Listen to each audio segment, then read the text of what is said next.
Welcome once again to MACT class. Welcome once again to MACT class. We are here to continue our lessons on the living and non-living world things. The last time we met, we discussed so many things concerning what? Concerning the living things. And today we are going to continue with the differences between living things and non-living things, the differences between plants and animals, their similarities. Then we go into the cell structure. Now we look at the basic unit of what? Of life. What forms our life? Good. So once again, if this is your first time joining us, then you know that you're supposed to visit the channel, which is the website, which is www.mactclass.com. Grab the notes, then come and listen on the tube. Good. So we will not waste much time today. We'll go straight into it.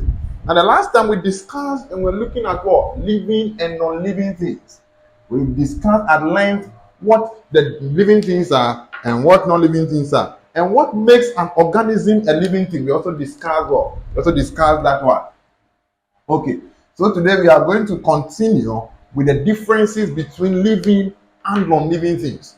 Now, for living things, or for the differences between living and non-living things, is mostly based on what? Based on the difference or based on the life processes. The difference in the what? In the life processes. Once you are a living thing, we said that for living things, they do what? They undergo certain life activities. But for non-living things, they do not undergo certain life what? Activities.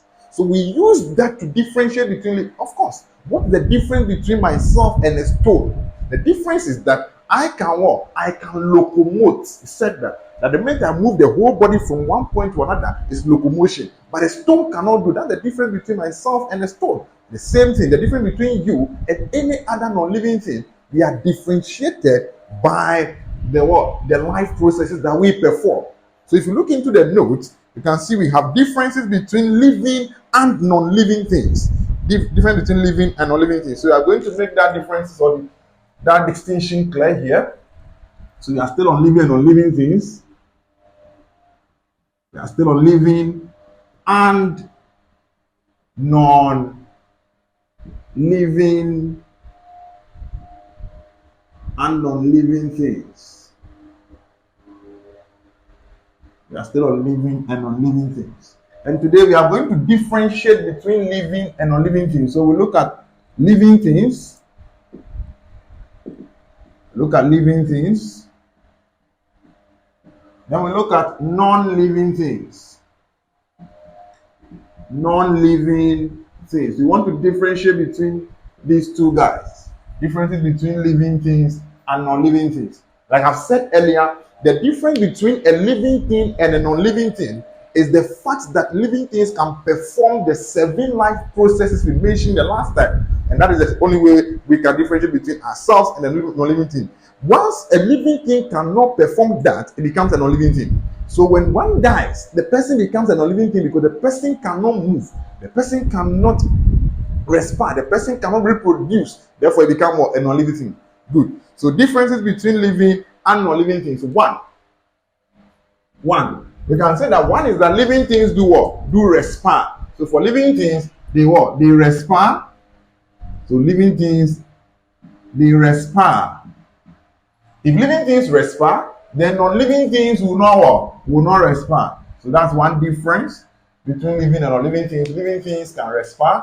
Non-living things, they do not respire. They do not respire. That means that they cannot break down food substances to release what? Energy. So this is one of the differences. Now, once again, if you ask the difference between two things, make sure they correspond. You can't say they respire here and come and say they do not what? Locomote or something. No.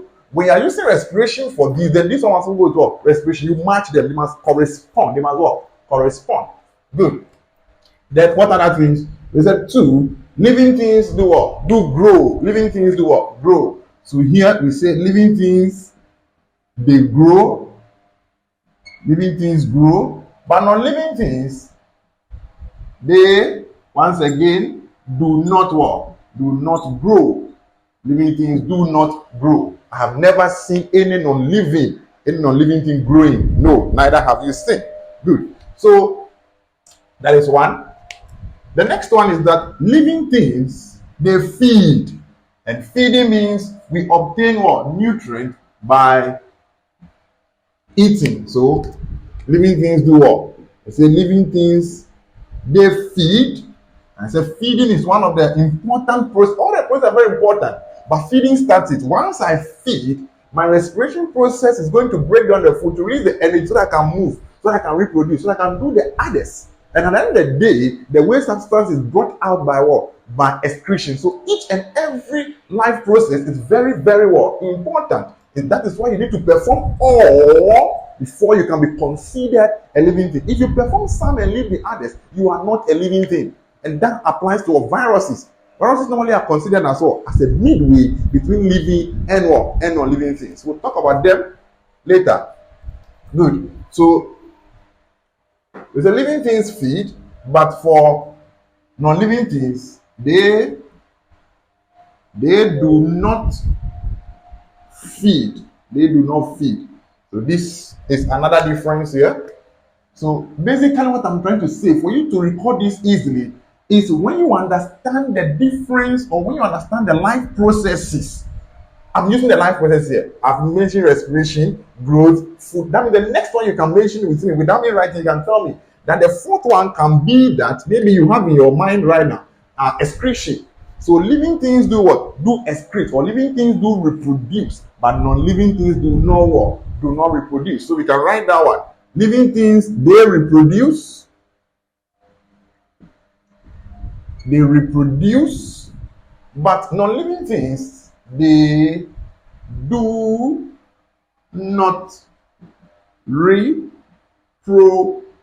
And what we say reproduction is the process by which living things will give rise to young ones of their own kind. Good. Now, living things respond to our stimuli. I said the last time that for living things, we respond to our stimuli. So living things, they respond to stimuli.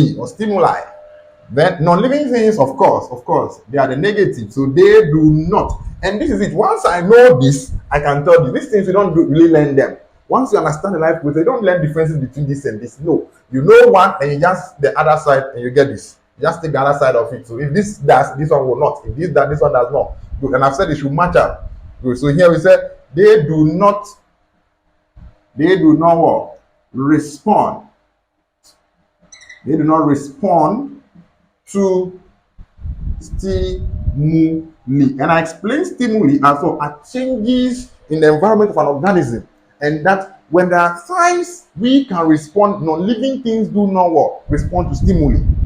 They don't look for shelter. No. Whatever is happening around them, they can't tell. But as living things, we can tell what is happening around us. So these are some of the differences that we can use to separate living things from what? From living things. Now let's come to the plants and animals. How are plants different from what? Animals. Remember once again, I told you that plants and animals are not the only groups of what? Of living things. Now we can have prokaryotes, we can have fungi, we can have what? Prototypes. But they form the 5 kingdoms of the things that we have. Good. So let's go through this. So look at living plants and what? And animals. Differences between plants and what? And animals. How are plants different from what? From animals. How are plants different from what? From animals. You look at their differences between, or the differences. Good. Now you can tell me that we discussed in the last lesson that plants can move, but they do not what? Locomote. Plants can do what? Can move, but they don't what? They don't locomote. How will plants move? How do plants move? Now, the root of plants will move towards a source of what? Water. And the leaves of plants will move towards source of what? Of light. That is movement. Because movement simply means you are moving parts of your body. But the plants do not what? Locomote. You get the point I'm making? So plants will move, or plants can move, but do not what? Locomote. But for animals, they can do what? They can move and what? And also what? Locomote. So that can be a difference between plants and what? And that's what differentiates between the plants and what? And what? And animals. So let's go. So one, we say what? Plants, they move, but They do not what? Locomote. Plants can move, but they do not what? Locomote. But for animals, they move and also locomote. So this is it. This is the difference. Plants will move, but they cannot what? They cannot locomote. But for animals, they can move, and you can tell. When the music is playing, you see the way you give your dance moves. You have me on one side and be giving your what? Your moves. But they meant to move the whole body. Then, brother, you have what? You have locomoted, and that's what plants cannot do. I always say that if there's a plant behind your house, and you wake up one day and the plant is in front of the gate, knocking to enter, and just like he's tired of standing at the back there, brother, leave that house. Be very careful. Plants cannot do that. Good. Let's go. Then the next thing is that plants can make their own what? Food. That's an advantage they have. The plants can make their own food. So plants make their own what? Food. Plants, they make their own food. But animals do not what? Do not make their own food. So they do what? They depend on plants for their food. So for animals, animals will depend on plants for food. Now, why are plants able to make their own food? We'll look at it when we get deep into cell. Plants have a particular organelle in their cell that allows them to do that kind of work, that kind of function. And that is an adaptation of what? Of the plant cell. When we say adaptation, what's adaptation? I'll explain that as we move on. What adaptation is. If you say someone is adapted to something, what does it mean? So these are what? These are differences between plants and what? And animals. Good. Now, plants also reproduce by both what? Sexual and asexual what? Means. By both sexual and asexual what? Means. But for animals, they reproduce only by what? Sexual means. If we say asexual, that means one parent is enough to what? To reproduce. But for sexual, we need how many? We need two parents to reproduce. So for plants, they reproduce by what? So plants reproduce by both. So these guys reproduce by both sexual and asexual. By both sexual and asexual. But for animals, they reproduce by what? By sexual means only. So these guys will reproduce. These guys reproduce by sexual means only. By sexual means only do animals do what? Animals reproduce. Good. Then when it comes to the response of stimuli, plants to respond to stimuli gradually or slowly. But for animals, they respond to stimuli what? Very promptly or quickly. That is why I said the other time that we don't mean to stand on something that is very sharp, a sharp object. You withdraw with some nice note. Why would you do that? Because an animal. But when you slap a tree, you slap a plant, the plants they'll respond to stimuli, but it takes time. So they're like, you understand? They go slow, let's put that way. So the plants will also respond to changes, but very slowly.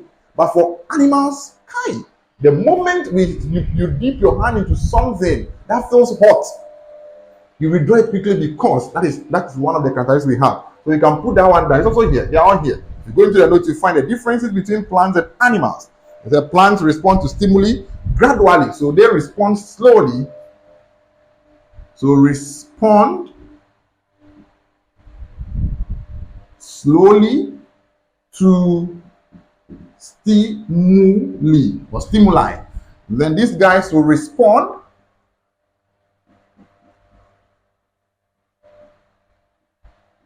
quickly to stimuli. Good. So these are some of the differences, or these are the differences between what? Between plants and what? And animals. Differences between plants and animals. Of course, they will also have some similarities When we say similarity, that means something that is common between the plants and the world and the animals. What is common between plants and animals? You can tell me that both of us will do what? Will reproduce.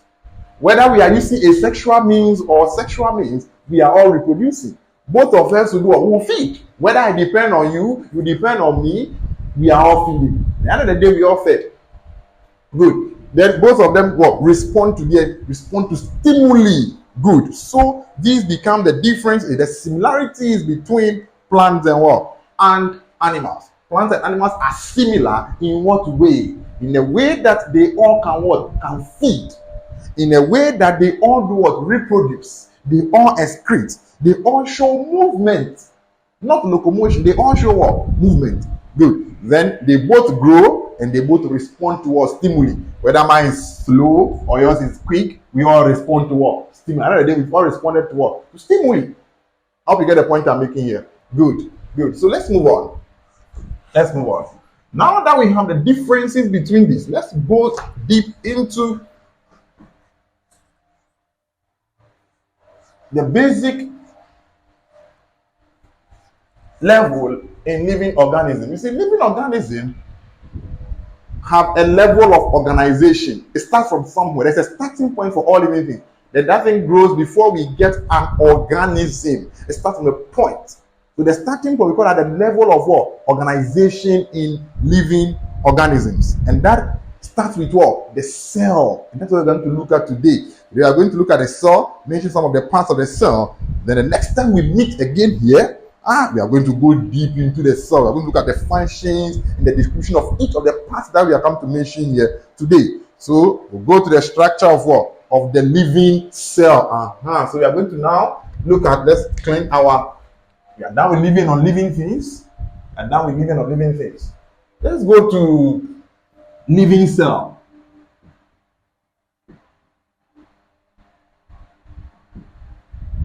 The living cell. There's a reason we are saying this, because as we progress in science, in electricity, there's another cell there, but that's an electric cell. So when you want to talk about cell, you have to put a living to show that we are talking of what? Cells in living things. Good. Now, let's go here. Let's look at this. Before, I've already said that there's a level of what? Organization. Organisms started from a point. The smallest part you can take in an organism, when you hold an organism and break it into pieces, the smallest part you can take is called what? It's called a cell. And that smallest part is very important, because when you don't have that, you can't get the organism. That is a starting point. So we define a cell as the basic structural and functional unit of life. Life depends on what? On your cell. Remember that when we're saying we're talking about living things, living things are living because they perform certain life work activities. In fact, those activities are performed by your cells. And when your cells perform that activity, and gradually it forms you the organism. So I'm moving because my muscle cells, which became the muscle tissue, is allowing me to move. Without the muscle cell, there won't be any muscle tissue, hence I cannot move. You get the point I'm making? So we can do this movement, this reproduction, and all this we are talking about because of what? Of the cell. That means the cell forms the basic unit. Unit means one of them can even give you life. Good. So the cell or the living cell is the what? Let's read from here. Let's go to the notes and read. Let's be in the notes. So if you don't have the note, I've said it. Go to the website www.maticlass.com. Download the note, then you follow us. You're having a good time here. And you? Yes, we are. Good.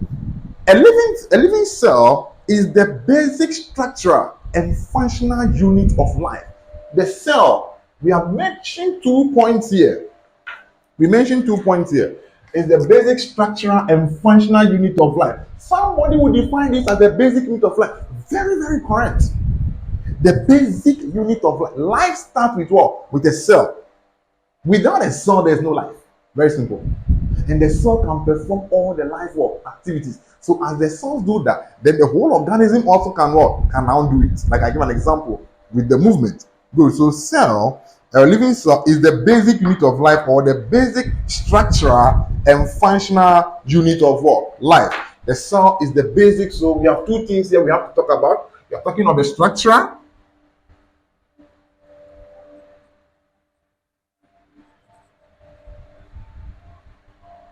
They are talking of the what? The structural,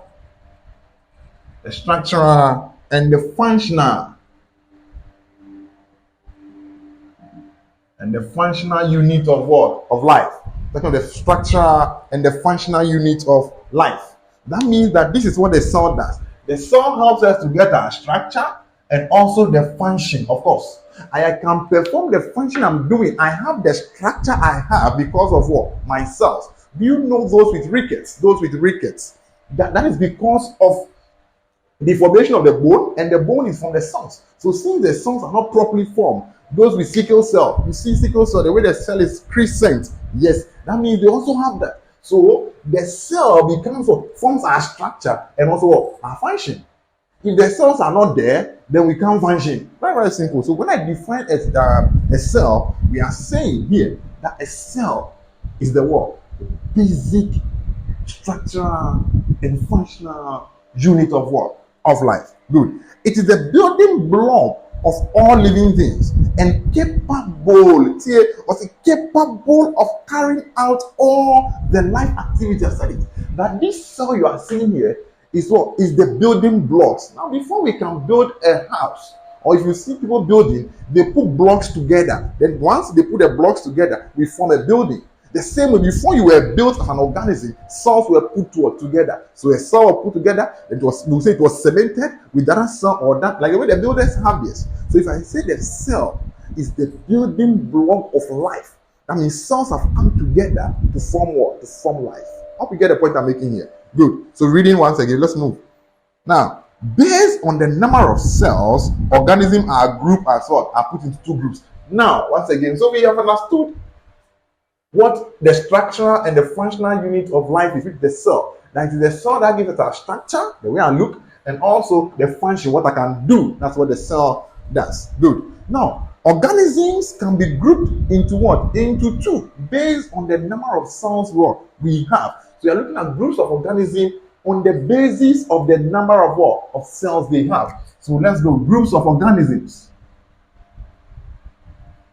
Groups of organism. In the last lesson, we define what an organism. Anything that is capable of performing the life activity is what? It's an organism. Groups of organisms is on the basis of the number of cells. Cells. On the basis of the number of cells. Let's put it that way. So we are grouping organisms based on what? The number of cells. And with that, we'll have two groups. We'll have the unicellular, organism, unicellular, and also we have the multicellular organism. So that's what we have here. These are the two groups. Now, if you have played with your prefix for long, you will know that the moment we say uni means what? One. In fact, uni means one. Unicellular means what? One. Cell, that's the meaning. One cell, unicellular. Multi means what? Many. So multi means what? Many. And that is organisms with what? With many cells. So a unicellular organism is an organism with only one. You don't have to learn this. The uni alone. There are times, let me tell you this. There are times in science, the moment you are asked, the term given to you is the answer. If you listen carefully, but the moment the teacher writes for you, define or what is a unicellular organism, he has already given you the answer. What is he trying to say? Uni means one. Uni means one. Cell is standard for cell. Therefore, a unicellular organism, from what he has written, is an organism with only one cell. But this guy has what? Many cells. So I don't have to go and learn this. No, I understand the term unicellular and multicellular. You get the point I'm making here. Good. So now let's read from the note. Now focus attention on the note and let's read. Based on the number of what? Of cells, organisms are grouped as unicellular and what? And multicellular. What are unicellular organisms? Unicellular organisms are organisms with only one what? Cell. They have what? Only one cell. They don't have more than one. So they are uni. An example is what? Is paramecium. Example of a unicellular organism, we have paramecium. C-I-U-M. Good. Paramecium. Pronounce it. Paramecium. Paramecium. So we have paramecium. Then we have amoeba. But if you want to get it to say amoeba, so we have what? Amoeba or amoeba. These are organisms that are what? That are have only one cell. In fact, these guys you see here, they are not plants, they are not what? Animals. They fall within the three that I mentioned some time ago. That they fall within what? The prokaryote. The amoeba is a prototist. Good. So these are unicellular organisms. Then we also have what? We also have unicellular organism. We have euglena. Yeah, euglena. Euglena, not Eugenia or Eugene. It's euglena. Yeah, but the spelling goes that way. Euglena is what? It's another unicellular organism. Then we have Plasmodium, the parasite that causes malaria. Plasmodium. We have the Plasmodium parasite, also a unicellular organism. Again, then we have what? We have Spirogyra. We have Spirogyra. We have Spirogyra, another unicellular organism. So these are the unicellular organisms we have. I said we have what? We have paramecium. So you are pronouncing it alongside myself. So we have what? One, paramecium. Two, what? Amoeba. And amoeba is, if you forget the spell, it's amoeba. You are fine. Then euglena. Then Plasmodium. Then Spirogyra. Good. So these are unicellular organisms. That means that these guys have only what? Only one cell. Okay, let's go. Then we have multicellular organism. Multicellular organism. Like I said here, multi means what? Many. So these are organisms with what? With many cells. They have many cells in their system. And remember, since this is an organism, they can perform all the life activities. So one cell here can perform all the 7 life activities. Okay, let's go. You're enjoying this, aren't you? I'm enjoying this myself. Okay, so let's go.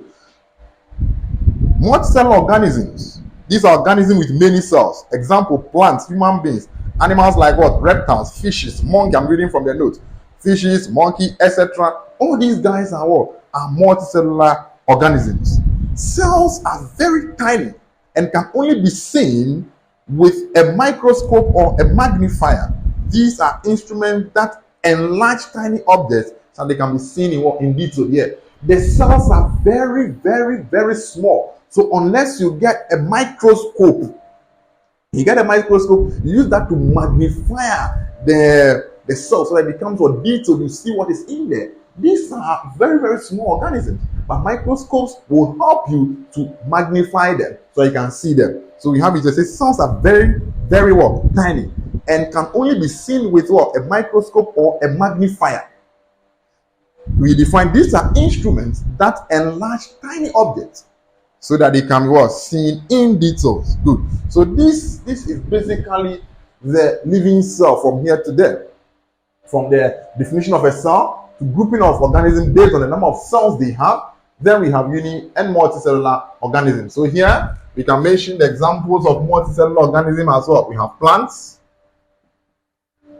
we have animals, or human beings. Let's make it humans. Let's take them out of animals today. Humans and animals. Let's do this. Animals. So these are those with with multicellular or multi-cells. In fact, human beings we have about 50 trillion cells. 50 trillion cells. They might not be more than that, but that's what I know so far. Okay. Now, let's go into the note once again and look at the structure of multicellular organisms. So here we'll not go deep into unicellular organisms. We'll leave that for biology students. During their class, we will explain to them all this. But right now, as we are dealing with you guys, we're looking only at the multicellular organism. So let's go straight into the diagram and look at the picture we have there. The picture we have there is a picture of the plant cell and the animal cell. Like I said earlier, we are dealing with plants and animals. Hope you get the point I'm making here. Good. So the picture is about the plant and animal cell. Okay. So let's go.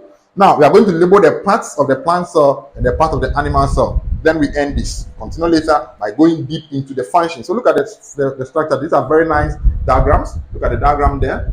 Now look at the plant cell. Let's mention the parts we have there. There are some parts they share. That's a common part, and there are some part that is different from the other, or is different, from the other. Okay, let's go. So for plant cell, you can see we have the mitochondrion. That's the singular one. Mitochondria becomes the plural. We have the vacuole, very big one there. We have the nucleus. We have the endoplasmic reticulum. We have the ribosome. We have the chloroplast. We have the Golgi apparatus. We have the plasma membrane or the cell membrane. We have the cytoplasm. Then the lysosome, the centriole, and of course the mitochondria again. So we are going to mention the parts of the plant and animal cell. So we're looking at parts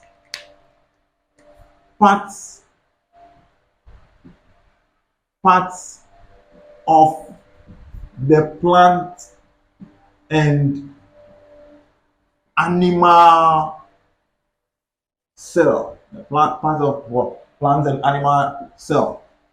Good. Now, I said there are certain parts that these guys will share what they have in common, and there are some parts that differentiates them. So I'm writing the common ones they have here, the parts they have in common, and those that were different. In fact, the only part is what is the chloroplast that is different from what? From the plant cell. That is, the plant cell has the chloroplast, but animal cells do not have what? A chloroplast. Aside that, we all have the same what? The same components or parts of the cell. So one, we can have what? We have the cell. Oh, not only that, they also have the cell wall. Plant also have cell wall. We don't have the cell wall. So we have the cell membrane. The cell membrane. We have the cell membrane. Both of us will have. So let me say both. Let me just put both parts here. Both parts of both cells. Then let me say only, so that we can know only the plant. Only plant cell. So when I write a part here, you can tell that this part belongs or is only for the plant cell. And one of them is what? Is the cell wall. Plants have cell wall, but animals do not have what? Cell wall. Plants also have the chloroplast. The chloroplast, but animals do not have what? The chloroplast. It is this chloroplast that allows them to prepare their own what? Prepare their own food. Okay, so let's go. So we have the cell membrane. Then we have the mitochondria. The mitochondrion or the mitochondria. Let's go. The mitochondrion. That's when it's singular. One is mitochondrion. Then I have the vacuole. I have the vacuole. Then we have what? We also have the nucleus. We have the nucleus. Then we have the ribosome. We have ribosome. Then we have ER or endoplasmic reticulum.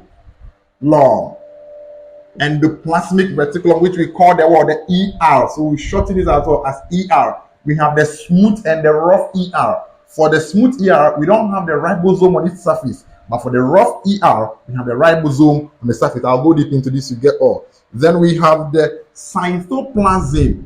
The space in the cell is the what? The cytoplasm. Then we have the Golgi apparatus or Golgi bodies. So we have the Golgi apparatus or Golgi bodies. Good. Then we also have the lysosome. We have lysosome.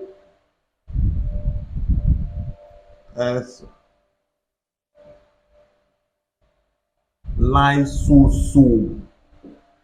So we have the lysosome. Are you okay with this? Yeah. So these are the parts of what? Of the plant and what? And animal. So we are going to look at all these things with pictures so you see what they are. So we have what? We have the cell membrane, the mitochondria, the vacuole, the nucleus, the ribosome, the endoplasmic reticulum, the cytoplasm, the Golgi apparatus, the lysosome. Then we have what? We have the plant cell and the what? and the plant cell has the cell wall and the chloroplast. So these are the basic parts of the wall of the plant and animal cell. When we meet again in our next class, now we'll take the cell wall, we'll take this, they describe them and give the roles, the function they all play, making the cell a living entity. Good. So this is where we end our class, very short. I hope you have gained the knowledge you need here so that you can apply them when the need arises. Thank you very much once again, like we always do, for joining the class. And we shall meet again in our next class.